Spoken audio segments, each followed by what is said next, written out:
I've learned so much from Babsy Grange herself because she was the first person who I hear said to us, talent is important, but talent is just a small part of the game.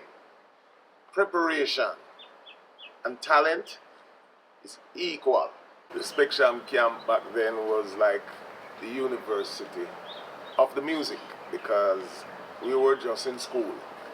Myself, Shabarangs, Patra Cabra, just to name a few. We were all in school because we were learning so much things from specialists, and in particular Babsy Grange, who was a lady at the time with so much experience in the music industry, so it was very good for us.